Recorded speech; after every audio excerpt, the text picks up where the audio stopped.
and welcome to the PV Tech Newscast. In our roundup of solar stories this week, a new survey shows that 80% of Americans view solar favourably.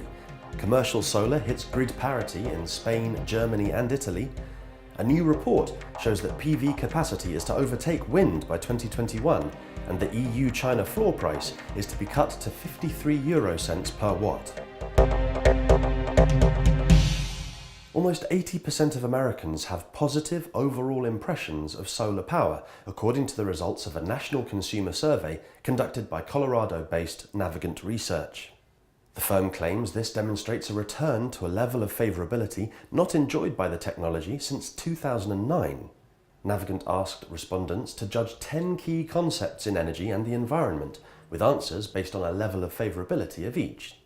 The firm has conducted the survey annually for the last 5 years. According to Navigant, 79% of Americans now have a favourable attitude to solar, a level of popularity not enjoyed since 2009, when a favourable view of solar energy was held by 81% of respondents.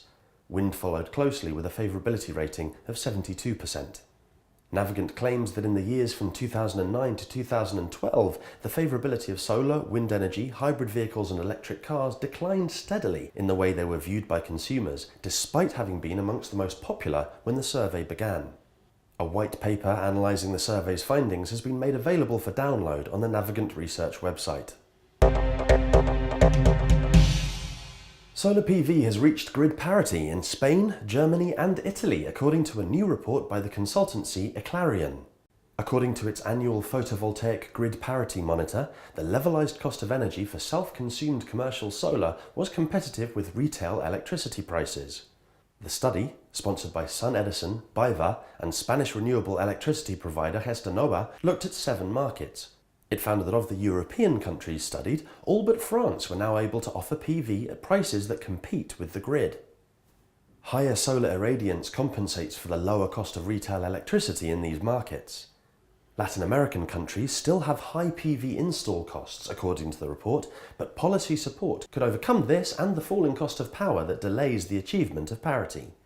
The study's results match closely with those of the European Photovoltaics Industry Association and the PV Parity Project, which found that Spain, Germany, Portugal and Italy would hit grid parity for commercial solar first. Spain and Italy have both retroactively cut support for renewables and enforced charges on self-consumption, with Germany currently looking to do the same. Global cumulative PV capacity will overtake that of wind by 2021, according to a report from US-based market research firm Clean Edge. With annual PV installations having narrowly edged out wind for the first time in 2013, Clean Edge predicts the ongoing trend of falling PV prices will push total solar installations beyond wind within the next 7 years.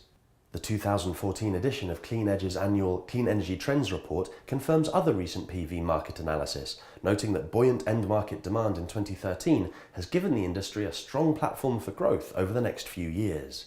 Although it noted cumulative wind capacity is currently 2.5 times greater than solar PV, PV's 1 gigawatt margin over wind in 2013 marked the beginning of a catch-up process that will see PV eventually forge ahead, the report said. By 2021, global PV capacity is expected to hit 715.8 gigawatts against wind's 697.3. A major factor in this will be a continuing drop in PV prices. Clean Edge predicts prices will fall an average 7% per year over the next decade to reach $1.21 per watt by 2023. However, this will not translate into a fall in revenues for manufacturers as in previous years, the report notes. Double-digit growth in end-market demand will push total revenue in the industry to $158.3 billion by 2023. The report highlights a number of challenges with which PV will have to contend. Chief amongst these is an increasing pushback by utilities and vested interests against the perceived threat from solar and other forms of distributed generation to established business models. This process has already begun, particularly in the US, where fossil fuel lobbyists are seeking to overturn solar net metering policies in a number of states. And finally, the minimum price for Chinese PV modules imported into the EU free of tariffs is set to be cut from 56 to 53 eurocents, according to reports from China. As part of the price undertaking agreed between Brussels and Beijing, an import quota of 7 gigawatts of modules was set alongside the minimum import price. Any product sold below this level or in excess of each manufacturer's individual share of the quota is subject to punitive duties. The price undertaking includes a mechanism that allows the 56 eurocents per watt price floor to be adjusted to reflect market conditions.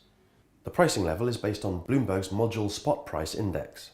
Chinese press reports claim that a number of industry insiders have indicated that the 3 eurocent drop is imminent. An official at China's Chamber of Commerce Import and Export of Machinery and Electronic Products, which negotiated the deal on behalf of the country's manufacturers, refused to comment on the speculation when contacted by PV Tech. But there is anecdotal evidence that manufacturers from outside China have been selling at levels below the price floor, putting Chinese manufacturers at a competitive disadvantage. According to Wuxi Suntec CEO Eric Luo, modules have been sold into Europe for as little as 51 eurocents per watt from some countries. He said this was only happening at small volumes. The undertaking uses the community frontier level price, the price as the products arrive.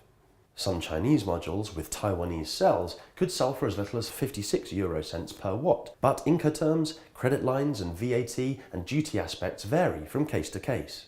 Direct comparisons between paid prices and the minimum import price are difficult to ascertain given the glut of additional costs that need to be accounted for, such as the PV cycle burden or variable interest rates added for credit line extensions.